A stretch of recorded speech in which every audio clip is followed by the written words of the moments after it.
Boa noite a todos. Espero que todos estejam bem na melhor medida do possível. Esse mundinho tranquilo, light que a gente vive, né, nesse planeta. Uma alegria muito grande estar aqui com vocês na casinha, com quem está em casa também. Hoje vamos falar um pouquinho sobre algo muito importante. Um pouquinho, claro, né, da origem e do propósito ou objetivo desta obra.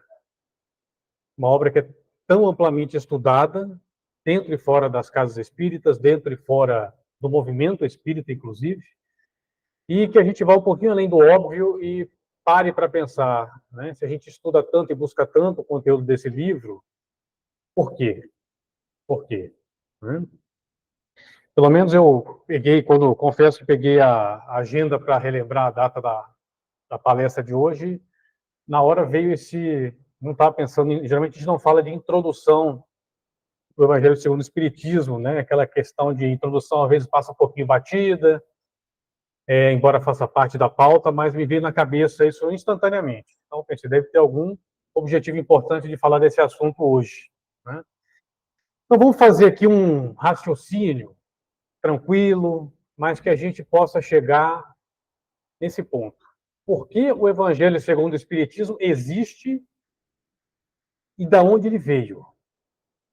Então, primeira coisa, a humanidade sempre pensou, desde lá da antiguidade, se existe de fato uma lei divina, uma lei natural, uma lei da natureza que rege todas as coisas, toda a existência, todo o universo. E aí, então, Kardec, numa parte do Livro dos Espíritos, que contém toda a base da doutrina, como bem sabemos, faz essa pergunta para os espíritos: o que devemos entender sobre lei natural? Sempre foi chamado assim pelo homem, lei natural, ou lei da natureza. E a resposta é: a lei natural é a lei de Deus, única, verdadeira para a felicidade do homem. Essa parte, vamos lembrar dela. Única, verdadeira para a felicidade do homem. A lei diz, a lei de Deus, o que devemos fazer e o que não devemos fazer. E o homem só é infeliz quando se afasta dela. Ou mais infeliz é quanto mais se afasta da lei natural, da lei divina. Então, existe, de fato, a espiritualidade superior, confirma na doutrina, está no Livro dos Espíritos, questão 614, que existe uma lei, sim, do Criador Supremo, que regula, né, toda a existência da criatura no universo infinito criado por ele. Tem uma lei. Próximo passo do nosso pensamento. Se tem uma lei, meu Deus do céu, é a coisa mais importante que existe para eu saber que lei é essa. Onde ela está? É a próxima pergunta. Existe uma lei que rege a felicidade do homem. A primeira pergunta que vem a seguir é: onde está essa lei? Onde ela está escrita? Que livro? Essa pergunta é feita também para a espiritualidade superior, questão 621, e a resposta é: na consciência. Então, não tem nenhum livro humano onde está escrita, por assim dizer, a lei de Deus. Ela está na consciência da criatura. Uma resposta revolucionária, bombástica, né? Ainda mais podemos imaginar na época como foi. Então, está na consciência de cada um de nós. Nós viemos para o mundo, criados por Deus, codificados com a lei de Deus. E aí Kardec, muito sabiamente, com as suas intuições espirituais, pergunta, então, olha, mas se o ser humano vem com a lei de Deus dentro dele, por que, então, que ela precisou, a lei, ser revelada para o ser humano? Ele carrega a lei dentro dele, mas mesmo assim, de tempos em tempos, grandes espíritos vêm para a Terra para revelar a lei para o homem. E ele que tem a lei dentro dele. Não é estranho isso? Kardec pergunta, por quê? E os espíritos superiores respondem que o motivo disso, o mais estranho que seja, é que o homem esqueceu e relegou a lei de Deus. E Deus quis que ela fosse lembrada. Por isso ela é revelada ao homem de tempos em tempos. Então nós realmente viemos com ela dentro de nós, temos ela dentro de nós até no nosso dia a dia, a gente usa isso, a questão da consciência. Essa parte da mente que tem uma percepção da própria existência. A psicologia tem várias definições de consciência, mas a gente tem uma ideia boa do que se trata. A gente fala assim, eu não fiz tal coisa, mas, nossa, ficou batendo na minha consciência isso. Ou seguir minha consciência, preciso da minha consciência leve. Né? Ou o contrário, a minha consciência está pesada. Aí você vê que tem esse movimento de entender que a lei moral, do que é certo e do que é errado, está dentro da gente. Está lá. Só que a gente se desconectou dela. Ao longo de séculos e séculos e séculos, a gente foi se a gente, pelo menos é a gente que a gente conhece, a humanidade do planeta Terra. A gente foi se afastando de Deus e da sua lei ao longo dos milênios. E cá estamos. Por isso, o tamanho infelicidade do planeta. Já que quanto mais próximos da lei, mais felizes. Mais distantes, mais infelizes. É o caso da humanidade do planeta Terra. Bom, então nós temos a lei de Deus existe. É um fato. Tem uma lei que rege todas as coisas. E é o caminho da felicidade. A lei está escrita na consciência. Então, é o livro. Não é um livro físico, mas está lá.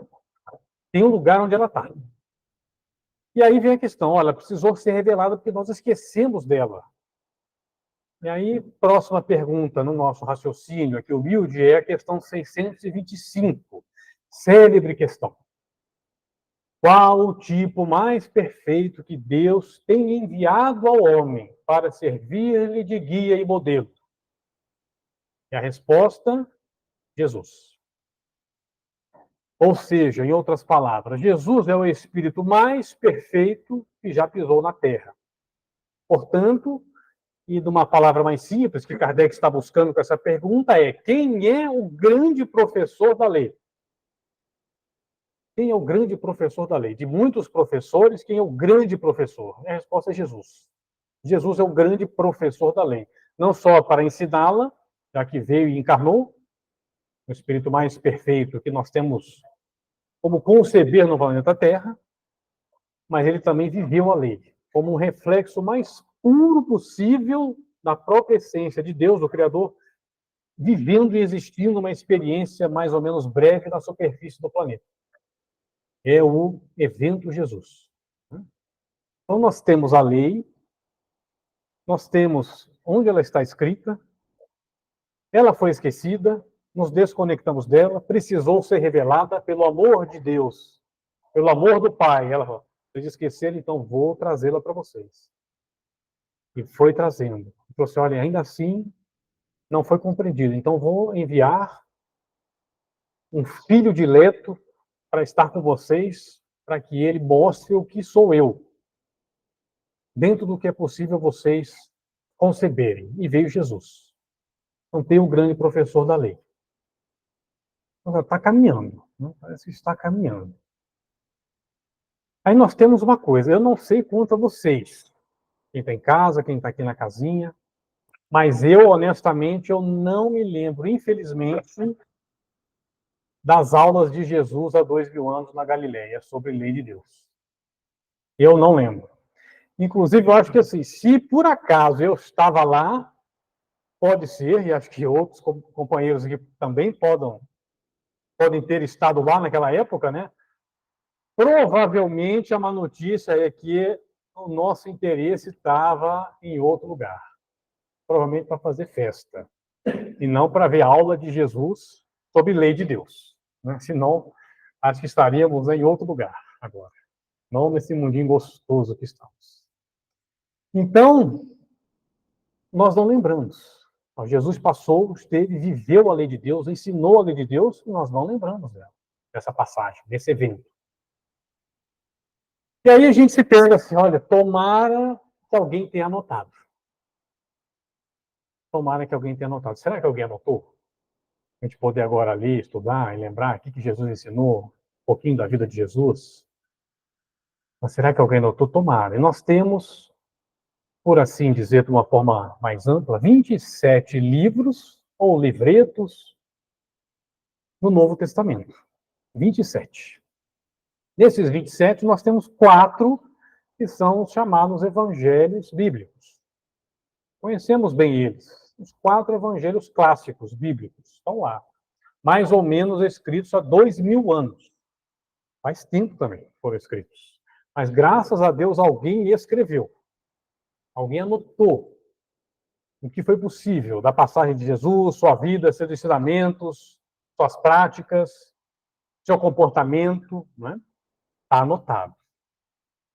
Então, a gente anda mais um pouquinho no nosso raciocínio. Ó, tem lei, está na consciência, foi esquecida, foi revelada, inclusive pelo Espírito mais perfeito possível para nós, o planeta Terra, Jesus. Viveu a lei, explicou a lei, ensinou a lei divina. Lembrar que a lei é o único caminho para a felicidade. E quanto mais se afasta dela, mais infeliz somos. Jesus foi e nós não lembramos. Alguém anotou, graças a Deus. Vamos lá então. Quando vamos lá, aí que está o nosso começo da ponte para entender a origem do Evangelho segundo o Espiritismo. Por que ele foi concebido? Por que ele existe? Por quê? Por quê? Vamos lá para os Evangelhos clássicos. E aí nós temos um problema. Temos um problema. São o evento espetacular da história da humanidade, os Evangelhos. Sem eles, o que teríamos para nos guiar? Porém, foram escritos há mais ou menos 2000 anos e Jesus falava para aquela região, para aquela época. Ele teve que falar para a humanidade que estava no planeta encarnada naquela época. E é uma linguagem, quando a gente vai, profundamente simbólica ou alegórica, cheia de parábolas, histórias complicadas. E quando você pega os evangelhos, os ensinamentos realmente morais de Jesus, que é o do comportamento, que são a revelação da lei de Deus, em outras palavras, eles estão ali soltos no meio da narrativa dos evangelhos, que também narram um pouco da vida de Jesus, do que estava acontecendo na época, tem algumas questões históricas, ali no meio, a gente se perde. Essa é a verdade. É difícil. A questão é, não é fácil.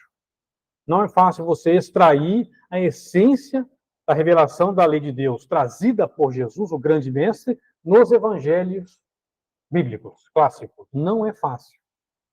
E já se passaram 2000 anos.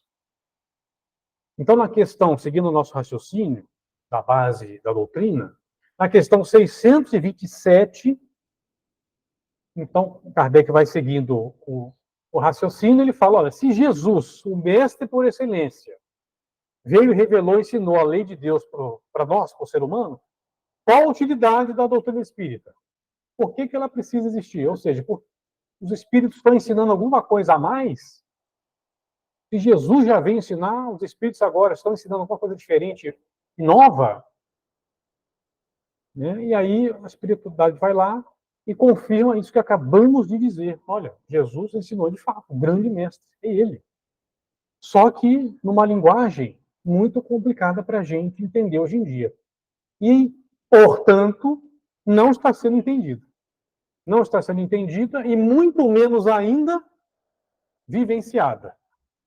É o que interessa mesmo, né? Só a teoria, o mundo não vive. Então aí está o problema.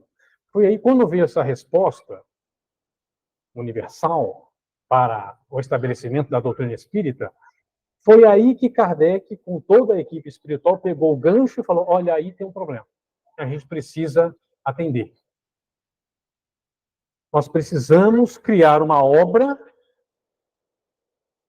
numa linguagem moderna, porque chegou a hora, dizem os espíritos, que a verdade deve ser entendida por todos.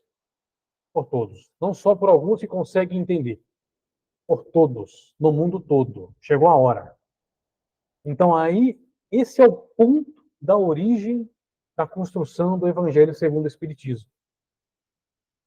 Precisamos estudar a essência da revelação da lei de Deus, que foi trazida por Jesus, uma linguagem moderna, à luz da razão, no caso do século XIX, agora a humanidade está madura para isso, e um componente muito importante, usando a chave da doutrina espírita, que revela as leis do mundo espiritual e a sua interação com o mundo físico, para entender o que Jesus ensinou.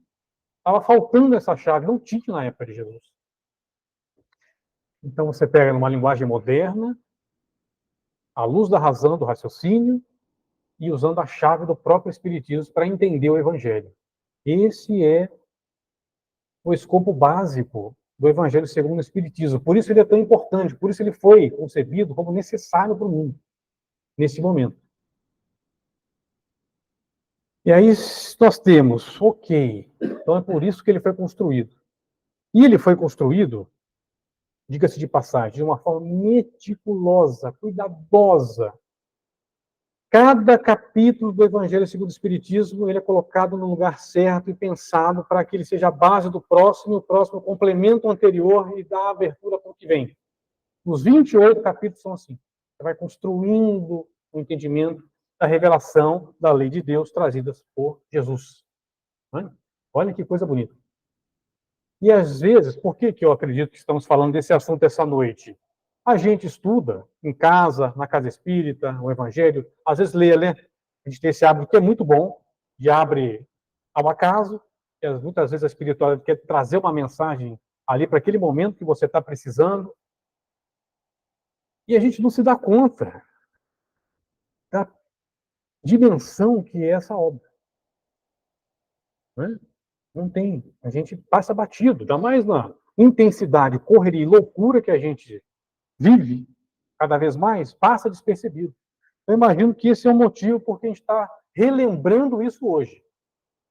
Por que esse livro existe? Por que ele é tão importante? Porque a gente busca usar tanto ele. Né?